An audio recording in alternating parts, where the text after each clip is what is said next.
Hello and welcome. My name is Mohammed Tazir Hussain. I'm a teacher in Jazan University. Today I'm going to talk about channeling the target language. I prepared and presented these slides to my department on the 19th of November 2012. I thought of uploading it again on the internet so that people can see that and get benefit from it. So to begin with, I have a quotation over here which is by Oliver Wendell Holmes. He was a famous 19th century American writer, author, poet, psychologist. The quotation says, "Speak clearly, if you speak at all. Carve every word before you let it fall." So basically, we have two parts of this quotation. First part is to speak clearly. And I believe, as teachers, this is our business. We speak in the classroom, and through speaking, we teach. Carve every word before you let it fall. Second part is more important than the first part, because when I'm speaking, I have to polish my words so that my audience can understand me well. The audience can understand what I want to convey through my speaking. And therefore, the title of my presentation, which is channeling the target language. When I say target language, I mean English. How to channel this, how to make sure that my audience understand me very well. And a contextual focus, because I've selected a few examples from the prescribed books of Jazan University in the intermediate level. Moving ahead, I have selected these two media, which is ICQ and CCQ. I'll be decoding them in the next slides. And if you can have a look at the picture over here, which is of a confused child with lots of question and lots of anxiety and worry. This is the theme of my presentation, how to take away the confusion from the minds of the students. Well, let's have a look at some of the questions that we often ask inside the classroom as teachers. So here they are. Do you understand? Have you understood? Is this clear? And the famous one, okay? Well, you would hardly see your students replying to these questions in negative. There may be various reasons for this. First one, the students don't want to tell you that you have not clarified yourself. Secondly, they are very shy. They don't want to feel ashamed in front of their friends. And lastly, maybe because they don't bother at all, because they have not understood you in the first place. So I would say the resultant effect of such questions could be a face like this, or it could be disaster.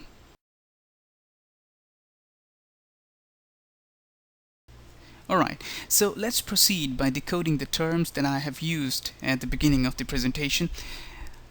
ICQ stands for instruction checking questions, and CCQ stands for concept checking questions. Also, I'd like to give you an overview of the presentation. I've segmented this basic question, do you understand, into two main parts, which is ICQ and CCQ, and I've further divided CCQ into vocabulary and tenses. We take one at a time and we discuss them in the subsequent slides. So let's start with instruction. Well, let's have a look at the instruction checking questions. Well, instruction checking questions are instructions to an exercise, game, or activity. We have the textbook, we have lots of exercises in them, games and activities. Sometimes we organize games and activities on our own. The question is why to do it and how to do it. Well, to answer why, we have to make sure that the students know what to do before they start. Because if the students don't know what to do when they're starting a task, the whole idea of giving them the task would collapse. To check the things that the students are likely to do wrong, this the teacher has to predict while he's making a lesson plan for his classroom, to allow the student a chance to process the instruction, which is also very important, because sometimes you would see the instructions to exercises comes rushing in to the students, so we need to make sure that they are able to process them one after the other while they are doing a task, to check the understanding of all the relevant aspect of the task. The fourth one is also equally important. Now, how can we do it? By drawing attention of the whole class. This is very important, because normally I'm not starting a class till the last student in the class stops speaking, or stops using his mobile, or stops drawing attention of the other students towards him otherwise. By using uncomplicated language, which is really important, because if I'm using complicated language, I would divert from the teaching of the target language or the target words. By slowing down the rate of speech, which is also very important, and by avoiding the obvious very cautiously, because sometimes we think that the student would understand some exercises very easily because they are used to it, or because the words are very easy. So we have to avoid this kind of notions very cautiously by using gestures if possible, which is also very important. So if I'm talking about circling the subject, I would make a gesture with my hand so that the students understand what does a circle mean. By going around once the students start the activity, which is the last but not the least, because we have to make sure by going around once the student starts the activity, to make sure that still they have filtered out the instructions the teacher says at the beginning.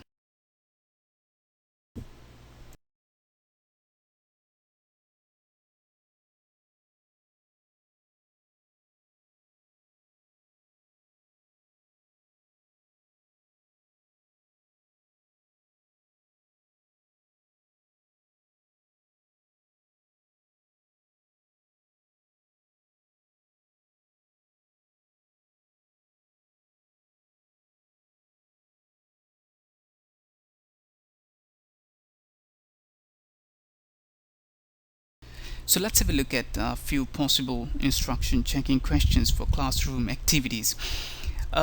We have, for listening activities, we can ask questions like, how many people are you going to hear? This is very important because the students need to identify the speakers if they are going to answer questions. What are their names? Their names are also important because the students would identify the speakers from their names from a record. Do you write the exact words you hear, or can there be other words? So for example, you are asking your students to note down the nouns they hear when the record plays. So you have to make sure that they're not writing verbs, they're writing the nouns. Speaking activities. Are you your real name or your role play name? So for example, there is a student, his name is Mohammed, and I make him a doctor.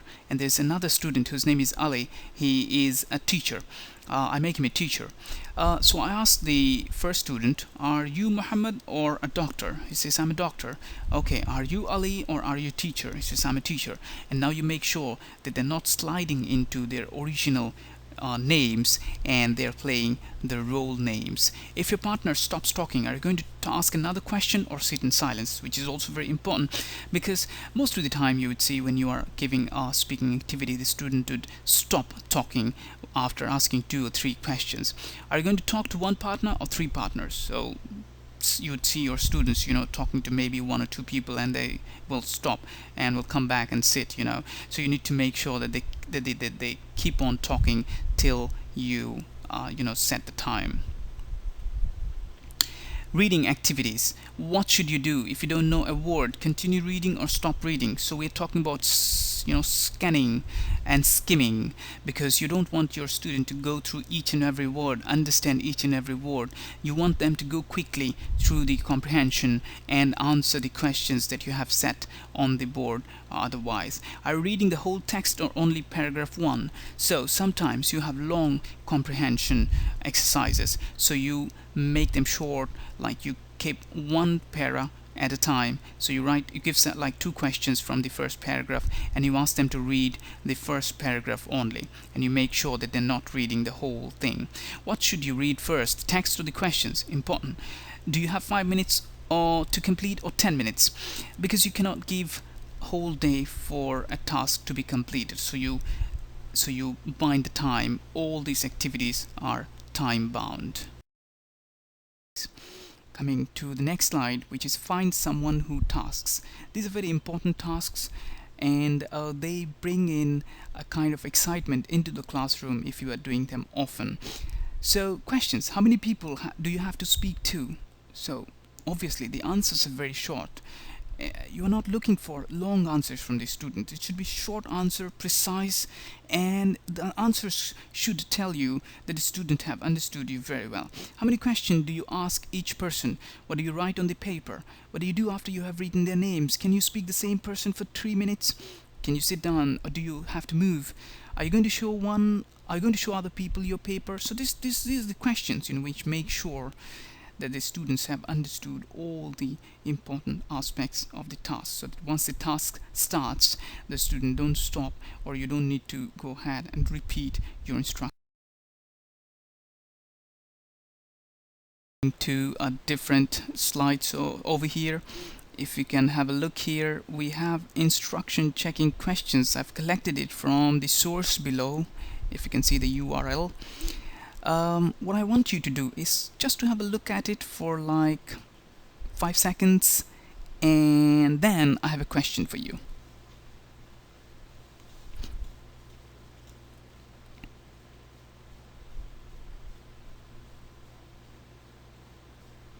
Okay, the question comes here: good ICQs or bad ICQs?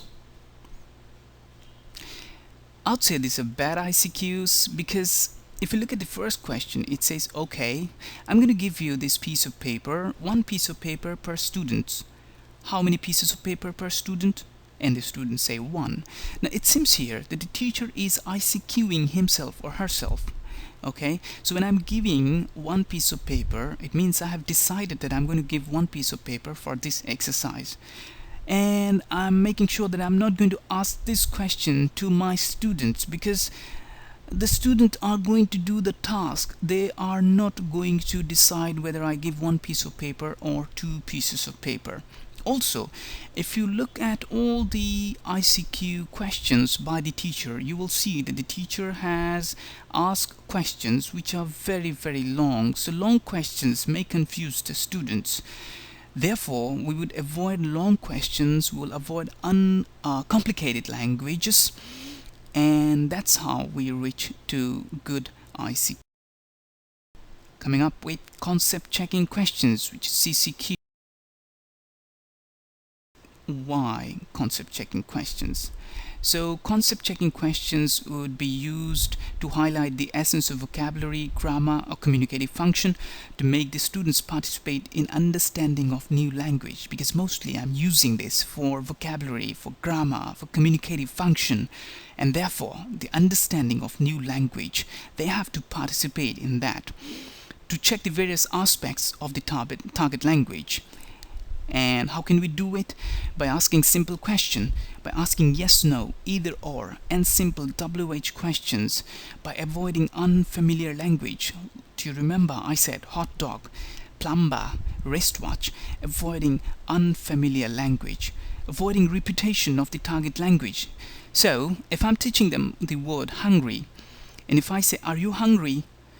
That doesn't make sense, because I'm teaching them that specific particular word, and therefore I need to make sure by asking other related questions and then concluding with the final target vocabulary. And the final one by using vocabulary, pictures, synonyms, and antonyms. I've selected this page from the book Interaction Axis, chapter 2, page 36. Let's have a look at this word, predict. And we have a sentence: people often try to the future, but are make sure that the students understand the word predict. Let's have a look at the Cambridge Online Dictionary. Predict means to say that an event or an action will happen in the future, especially as a result of knowledge or experience. Now I take this dictionary because the dictionaries will help to categorize the concept checking questions which I'm going to use for my classrooms. Let's have a look at the context. So the teacher asks, how many of you have Apple iPad? Please raise your hands. Students raise their hands. Teacher, after 10 years, do you think many people will buy iPad? Obviously the student would say yes. Majority, of course, would say yes. Teacher, so you predict that after 10 years more people will have iPad. Here the teacher would emphasize on the word predict. The teacher would point to the word predict. Obviously, he would have written this word predict by the time on the board available. Therefore, the teacher now use the word predict, make the student repeat the word after him to make sure that they pronounce it well, and finally he would go to the concept checking question. So he would say, probably, so you say that after 10 years people will buy iPads. Are you talking about the future? Yes. Are you talking about the past? No. So when you predict, are you very sure? Are you very, very sure? The student would say no, and therefore you predict. So when we predict, we talk about future. We're not talking about past, and we are not very, very sure. Hopefully, by this time, the student would understand. Let's have a look at another word quickly over here. I have taken this from Interaction Access, same book, chapter 3, page 50. Let's have a look at this word, tired, in the Cambridge Online Dictionary. So, tired means in need of rest or sleep. This time I've selected a context which is different. I have two pictures over here, and I have some questions for the students. I say, what is this person doing? They say he's playing football. What is this person doing? He's running. Okay. Can he play football? No. Can he run anymore? No. Okay, so they are tired. They are tired. Now the teacher emphasizes on the word tired. He writes it on the board and makes the student practice the word tired to make sure that they are pronouncing the word correctly. And finally, one question you may ask, do you get to your bedroom when you are tired? The student would obviously, hopefully. Therefore, we come to the last portion of our presentation, which is to talk about grammar. So let's have a look at this book, Basic English Grammar by Betty Azar. This is chapter 3, page 53. We are discussing about the simple present tense in this chapter, and I take a sample sentence. Okay, let's have the simple present tense sample sentence, which is I eat breakfast every morning. The teacher explains how the simple present tense is formed by putting in subject and verb and object, and once he clarifies the idea of simple present tense, now it's a time to make sure that the student have understood his explanation. So let's have a look at the concept checking questions. Teacher, did I eat breakfast yesterday? Students, yes. Will I eat breakfast tomorrow? Yes. Do I eat breakfast every day? Yes. Is this my habit? Yes. And that's how he makes sure that the students have understood that simple present tense talks about some things that happens every day or something that is related to a person's habit. Therefore, let's have a look at these questions over here. It's more of a sort of a quiz. So, ICQs and CCQs, do's and don'ts, using too many questions, no. Repeat the target language in the ICQ, CCQ, no. Use simpler language, yes. Yes, no questions, or with one word answers, yes. Prepare your ICQs and CCQs in advance, yes. Use a grammar book or student dictionary to research the meaning, yes. Finally, this question to all the teachers. So, do you ICQ your students? Do you CCQ your students? If you ask these questions to each other again and again, you will see the result, which is the happy faces of this. These are the bibliographies that I have used when I was preparing this slideshow. Picture Katsu goes to Google Image. I have used them extensively. Thank you so much for viewing this presentation. Hopefully I'll upload more in future. Thank you. Have a nice time. Bye bye.